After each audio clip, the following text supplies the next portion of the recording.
Hi hello എല്ലാ കൂട്ടുകാർക്കും നമസ്കാരം. വിക്രത്തിൻ്റെയും വേദയുടെയും പുതിയൊരു വിശേഷത്തിലേക്ക് എല്ലാവർക്കും സ്വാഗതം കേട്ടോ. അങ്ങനെ നമ്മുടെ വേദയുടെ അടുത്ത് വന്നിട്ട് നമ്മുടെ രാധ വിക്രത്തെക്കുറിച്ചുള്ള കുറ്റമൊക്കെ പറഞ്ഞുകൊണ്ടിരിക്കുക. അതെ, നീ എന്തറിഞ്ഞിട്ടാണ് ഇവിടെ വന്ന് താമസിക്കുന്നത്? നീ വലിയ കാര്യത്തിൽ വലിയൊരു നല്ലൊരു മനുഷ്യനാണെന്നൊക്കെ വിചാരിച്ചിട്ട് ഇവിടെ വന്ന് നിൽക്കുന്ന വിക്രം ഉണ്ടല്ലോ, അവനൊരു ഭൂലോക തരികിടയാണ്. എൻ്റെ പൊന്നു മോളെ, നിനക്ക് ഇത്രയും നല്ല സൗകര്യവും ചുറ്റുപാടും വിദ്യാഭ്യാസവും ഒക്കെ ഉണ്ടായിട്ട് നിനക്ക് ഭർത്താവായിട്ട് ഇവനെ മാത്രമേ കിട്ടിയുള്ളൂ എന്ന് രാധ ചോദിക്കുക. അതിന് ഞാൻ നോക്കിയിട്ട് വിക്രത്തിന് ഒരു തെറ്റും ഞാൻ കാണുന്നില്ലല്ലോ. പിന്നെ ആണുങ്ങളായാൽ കുറച്ചൊക്കെ തെമ്മാടിത്തരമൊക്കെ കയ്യിലുണ്ടാവും, അതൊക്കെ പതിയെ മാറിക്കോളും. ഈ വേദ മാറ്റിയെടുത്തോളൂ എന്ന് വേദ നല്ല കോൺഫിഡൻസിൽ സംസാരിക്കുക. ഇത് കേട്ടതും രാധ ചേച്ചിക്ക് അങ്ങ് ഇഷ്ടപ്പെട്ടില്ല. പുള്ളിക്കാരിയാണെങ്കിലോ, അതെ, അവൻ്റെ സ്വഭാവത്തെക്കുറിച്ച് നിനക്ക് നല്ല നിശ്ചയമൊന്നും ഇല്ലാത്തതുകൊണ്ടാണ്. അവനുണ്ടല്ലോ, അവൻ എല്ലാ ദിവസവും കള്ള് കുടിക്കും. അതുമാത്രമല്ല, അടിയുണ്ടാക്കുന്ന കാര്യം പിന്നെ നിനക്കറിയാമല്ലോ. അതും പോരാഞ്ഞിട്ട് എന്താ ആ സാധനത്തിൻ്റെ പേര്? MDMA. അത് തന്നെ, MDMA പോലെയുള്ള മാരകമായിട്ടുള്ള ലഹരി വസ്തുക്കളും കഞ്ചാവ് വരെ അവൻ ഉപയോഗിക്കും. അങ്ങനെയുള്ള ഒരുത്തൻ്റെ പിന്നാലെ എന്തിനാ മോളെ നീ ഇവിടെ കടിച്ചു തൂങ്ങുന്നത്? എത്രയും പെട്ടെന്ന് നിനക്ക് നിൻ്റെ വീട്ടിലേക്ക് പോയിക്കൂടെ? നിൻ്റെ അമ്മയും അമ്മമ്മയും ഒക്കെ ഇവിടെ വന്നു എന്നൊക്കെ ഞാൻ അറിഞ്ഞു. ആഹാ, ഇവിടെ നടക്കുന്ന കാര്യങ്ങളൊക്കെ കറക്റ്റായിട്ട് രാധമോൾ അറിയുന്നുണ്ടല്ലോ. അല്ല, ഇതെങ്ങനെയാണ് അറിയുന്നതെന്ന് വേദ ചോദിക്കുക. ഇത് കേട്ടതും നമ്മുടെ രാധയ്ക്ക് നല്ല ദേഷ്യം വന്നു. അതെ, ഇതൊക്കെ ഇവിടെ അറിയിക്കാൻ വേണ്ടിയിട്ട് ഞാൻ ഈ വീട്ടിലെ വേണ്ടപ്പെട്ടവളാണെന്ന് നിന്നോട് ഞാൻ നേരത്തെ പറഞ്ഞല്ലോ. അതുകൊണ്ട് നിന്നെക്കാട്ടിലും മുന്നേ പരിചയമുള്ള ഞാൻ ഈ വീട്ടിലെ പല കാര്യങ്ങളും കണ്ടുപിടിക്കും. അതുകൊണ്ട് പൊന്നുമോളെ, എത്രയും പെട്ടെന്ന് എൻ്റെ വിക്രത്തിനെ വിട്ട് നീ ഈ വീട്ടിൽ നിന്ന് പോടിയെന്ന് പറഞ്ഞു. അത് നമുക്ക് ആലോചിക്കാം. എന്തായാലും രാധ കൊച്ചമ്മ അങ്ങ് ചെല്ലെന്നും പറഞ്ഞ് നമ്മുടെ വേദ രാധയെ കളിയാക്കുക. ഈ സമയമാണെങ്കിലോ നമ്മളെ കാണിക്കുന്നത് നമ്മുടെ ജഡ്ജി ഏമാനെയാണ്. അപ്പോൾ പുള്ളിയുടെ ഭാര്യ വേദയുടെ വീട്ടിൽ പോയിട്ട് വന്നിട്ട് കുറേ കാര്യങ്ങളൊക്കെ പറഞ്ഞല്ലോ. വേദമോളെ എങ്ങനെയെങ്കിലും നീ തിരികെ കൂട്ടിക്കൊണ്ട് വരണമെന്ന് അമ്മയും പറയുകയും ചെയ്തു. അപ്പോൾ ഈ കാര്യങ്ങളൊക്കെ ആലോചിച്ച് വിഷമിച്ചിരിക്കുക. അദ്ദേഹം അവിടെ അങ്ങനെ സങ്കടത്തിലിരിക്കുമ്പോൾ പുള്ളിക്കാരൻ്റെ ഭാര്യ വന്നിട്ട് അതെ, നിങ്ങൾ എന്തെങ്കിലും ഒരു തീരുമാനം എടുക്ക്, നമ്മുടെ മോളുടെ കാര്യത്തിൽ എന്തെങ്കിലും ഒരു തീരുമാനം എടുക്ക്. അവളെ നിങ്ങൾ പോയി ഒന്ന് സംസാരിച്ചാൽ ഒരുപക്ഷെ അവൾ തിരികെ വന്നാലോ. ഞാൻ ആ വീട്ടിൽ ചെന്നപ്പോൾ എനിക്ക് മനസ്സിലായി, നമ്മുടെ മോൾക്കുണ്ടല്ലോ ആ വീട്ടിൽ ഒരു പരിഗണനയും ലഭിക്കുന്നില്ല. അവൾ ശരിക്കും പറഞ്ഞാൽ ആ വീട്ടിലൊരു അധികപ്പറ്റ. ആ മാഷും അയാളുടെ ഭാര്യയൊക്കെ അത്യാവശ്യം മര്യാദക്കാരാ. എന്നാലും ആ വിക്രത്തിനെ പോലെയുള്ള ഒരു തല്ലുകൊള്ളിയുടെ കൂടെ നമ്മുടെ മോൾ എങ്ങനെ ജീവിക്കാനാ? അതുകൊണ്ട് ദയവ് ചെയ്ത് ഞാൻ പറയുന്നത് നിങ്ങളൊന്ന് കേൾക്ക്. എത്രയും പെട്ടെന്ന് നിങ്ങൾ പോയി സംസാരിച്ചാൽ നമ്മുടെ മോള് വരും. എനിക്ക് ആ വിശ്വാസം ഉണ്ടെന്നൊക്കെ പറഞ്ഞ് നമ്മുടെ ശങ്കരനാരായണനെ ഇളക്കി വിടുകയാണ് ഭാര്യ. അങ്ങനെ പിറ്റേ ദിവസം രാവിലെ ആയതും ശങ്കരനാണെങ്കിലോ, എടാ നീ വേഗം റെഡിയാകുന്ന മകനോട് പറയുക. അങ്ങനെ മകനെയും കൂട്ടിയിട്ട് പുള്ളിക്കാരൻ നേരെ വരിക നമ്മുടെ വിക്രത്തിൻ്റെ ബംഗ്ലാവിലേക്ക്. അങ്ങനെ അവിടെ കയറി വന്ന പാടെ തന്നെ ഇതാണല്ലേ അവൾ കയറിക്കോടി വന്നിരിക്കുന്ന വീട്. എൻ്റെ ദൈവമേ, എങ്ങനെയാണാവോ അവൾ ഇവിടെ സഹിച്ച് ജീവിക്കുന്നത്? എന്തായാലും നമുക്ക് ഇന്ന് തന്നെ വേദയെ നമ്മുടെ വീട്ടിലേക്ക് കൂട്ടിക്കൊണ്ടുപോകണം അച്ഛാന്ന് മകൻ ഇങ്ങനെ പറയുക. അപ്പോൾ ഈ സമയമാണെങ്കിലോ നമ്മുടെ വേദക്കുട്ടി കുളിച്ച് നല്ല സുന്ദരിയായിട്ട് ഇങ്ങോട്ട് വരിക. അപ്പോൾ അവൾ വരുമ്പോൾ തന്നെ അച്ഛനും ഏട്ടനും അവിടെ മുറ്റത്ത് നിൽക്കുന്ന കാഴ്ച കണ്ടു. അച്ഛാന്ന് വിളിച്ചുകൊണ്ട് വേഗം തന്നെ അച്ഛൻ്റെ അടുത്തേക്ക് ചെന്നു. ഈ സമയമാണെങ്കിലോ രാധ എല്ലാ ദിവസവും അവിടുത്തെ പതിവ് സന്ദർശകയാണല്ലോ. അതുകൊണ്ട് തന്നെ അവൾ ആ വീട്ടിലേക്ക് വരിക. വേദയുടെ അച്ഛനും ആങ്ങളെയൊക്കെ അവിടെ നിൽക്കുന്ന കാണുമ്പോഴത്തേക്കിനും രാധയ്ക്ക് അതങ്ങോട്ട് ഇഷ്ടപ്പെട്ടില്ല. ഈ വൃത്തികെട്ടവനും ഈ നിൽക്കുന്ന ആങ്ങളെയും കൂടിയാണ് എൻ്റെ വിക്രമേട്ടനെ സ്റ്റേഷനിൽ കയറ്റിയതും അന്ന് ഇഞ്ചപ്പരുവാക്കി വിട്ടതും. എന്തായാലും അന്ന് ശരിക്കും പറഞ്ഞാൽ വിക്രമേട്ടനെ എൻകൗണ്ടർ ചെയ്യാനായിരുന്നല്ലോ ഇവറ്റകളൊക്കെ കൂടി തീരുമാനിച്ച് വെച്ചിരുന്നത്.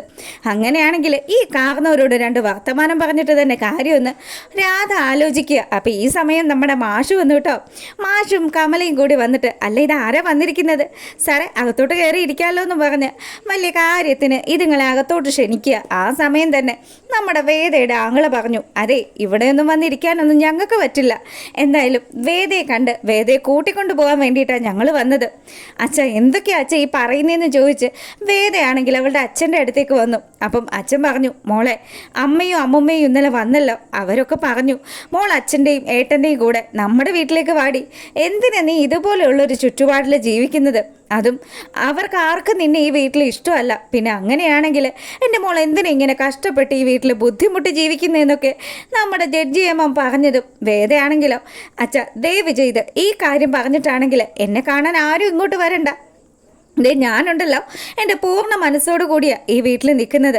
പിന്നെ എനിക്കൊരു വിശ്വാസമുണ്ട് വിക്രത്തിനെ മാറ്റിയെടുക്കാൻ സാധിക്കുമെന്ന്. എന്തായാലും വിക്രത്തിനെ ഞാൻ ഒരു ദിവസം മാറ്റിയെടുക്കും. ഈ വീട്ടിലെ ആൾക്കാർക്ക് എല്ലാവർക്കും ഞാൻ പ്രിയപ്പെട്ടവളായി മാറുന്ന ഒരു ദിവസം ഉണ്ടാകും വെച്ചാന്നൊക്കെ പറഞ്ഞ് വലിയ സന്തോഷത്തിലും കാര്യത്തിലും ഒക്കെ അവളുടെ അച്ഛനെ കാര്യങ്ങൾ പറഞ്ഞ് ധരിപ്പിക്കുക.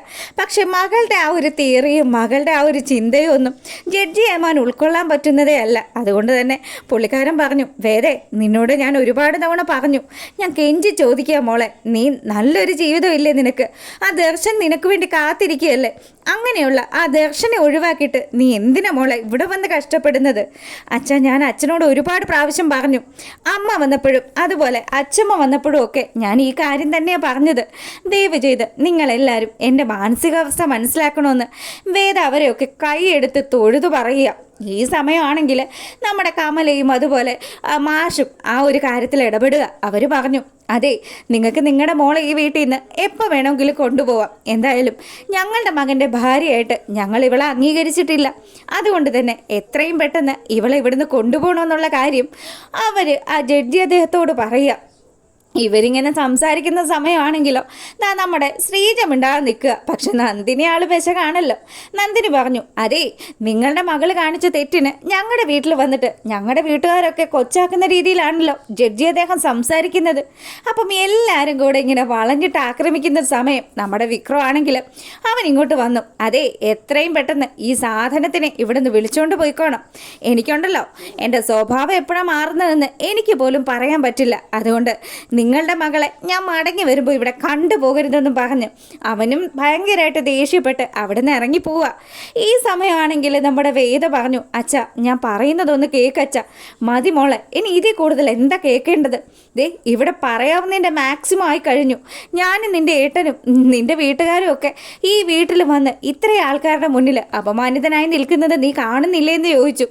അച്ഛൻ്റെ സങ്കടമൊക്കെ എനിക്ക് മനസ്സിലാകും അച്ഛ. പക്ഷേ അച്ഛനും അമ്മയും എല്ലാവരും ഒരു കാര്യം ആലോചിക്കണം.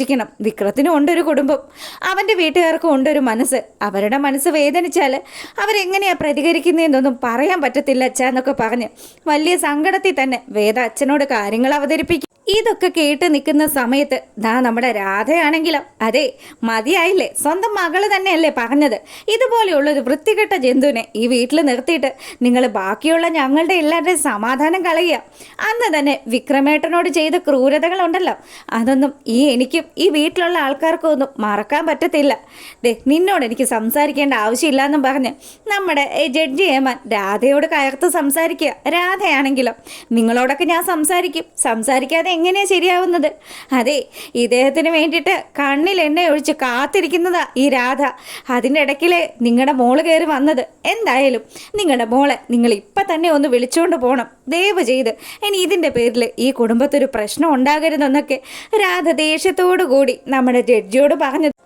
ഇതൊക്കെ കേട്ട് നിന്നപ്പം രാധ പറഞ്ഞു, അച്ഛ ദയവ് ചെയ്ത് ഈ വീട്ടിൽ വന്നൊരു പ്രശ്നം ഉണ്ടാക്കല്ലേ. ഞാൻ കയറി വന്ന വീടാ ഇത്. എൻ്റെ വീട്ടുകാരെയൊക്കെ വിഷമിപ്പിച്ചാൽ അതെനിക്കാണ് ഏറ്റവും അധികം സങ്കടമാവുന്നത്. അതുകൊണ്ട് അച്ഛനും അതുപോലെ ഏട്ടനും എന്നെ അനുഗ്രഹിച്ചിട്ട് ഈ വീട്ടിൽ നിന്ന് പോവാമെന്ന് പറഞ്ഞു. ഈ സമയമാണെങ്കിൽ നമ്മുടെ ജഡ്ജിക്കും സഹോദരൻ പുള്ളിക്കാരനും ഒക്കെ ഭയങ്കര ദേഷ്യം വന്നു. എടി നീ ഇവിടെ ഇങ്ങനെ നിൽക്കുന്നു, ഇത്ര ആൾക്കാർ നമ്മുടെ അച്ഛനെ അപമാനിച്ചത് അത് നീ മറന്നാലും ഞാൻ മറക്കില്ല. എന്തായാലും ഇനി ഈ വിക്രം എന്ന് പറയുന്നവന് നീയും കൂടി സുഖിച്ച് ജീവിക്കുമോ ഇല്ലേ എന്നുള്ളത് എനിക്കൊന്ന് കാണണമെന്ന് പറഞ്ഞു. അങ്ങനെ വലിയ പ്രശ്നമാക്കുക ഇവന്മാർ. അവിടുന്ന് വലിയ സങ്കടത്തിൽ ഇവരെല്ലാവരും കൂടി പുറത്തേക്ക് പോയി. അതിനുശേഷമാണെങ്കിലും നമ്മുടെ ജഡ്ജി ഏമാൻ വീട്ടിൽ ചെന്നതും ചില പദ്ധതികളൊക്കെ തയ്യാറാക്കുക. നമ്മുടെ വിക്രത്തെ പൂട്ടണമല്ലോ, അതിന് വേണ്ടിയിട്ട് പുള്ളിക്കാരൻ്റെ ആ ഒരു ബുദ്ധി അങ്ങ് പ്രയോഗിക്കുന്നു. ഈ സമയമാണെങ്കിൽ കോളേജിൽ പോയി മടങ്ങി വന്ന തൻ്റെ ഇളയ മകള് വലിയ പ്രശ്നം ഉണ്ടാക്കുക വീട്ടിൽ. ജഡ്ജി അങ്ങോട്ട് ഇറങ്ങി ചെന്നിട്ട് ചോദിച്ചു, അല്ല എന്താ മോളെ, എന്താ പ്രശ്നം? എൻ്റെ അച്ഛ ചേച്ചി ഇതുപോലെയൊക്കെ ഒരു കാര്യം ചെയ്തിട്ട് ഞാനാ ഇപ്പോൾ കോളേജിൽ എല്ലാവരുടെയും മുന്നിൽ നാണം കെട്ട് നിൽക്കുന്നത്. എനിക്ക് പറ്റില്ല അച്ഛ, ഞാൻ കോളേജിൽ പോകുന്നില്ല, ഞാൻ പഠിത്തം നിർത്തിയെന്നൊക്കെ പറഞ്ഞ് അവൾ ദേഷ്യപ്പെട്ട് സംസാരിക്കുക. മോള് വിഷമിക്കേണ്ട, എന്തായാലും വരാനുള്ളതൊന്നും വഴി തങ്ങില്ലല്ലോ. മോളുടെ ചേച്ചി ഇവിടെ തിരികെ വരും, അതിനുള്ള ചില കാര്യങ്ങളൊക്കെ ഈ അച്ഛൻ ചെയ്യുന്നുണ്ടെന്നും പറഞ്ഞ് പുള്ളിക്കാരൻ ആ ഒരു മോളെ ആശ്വസിപ്പിക്കുക.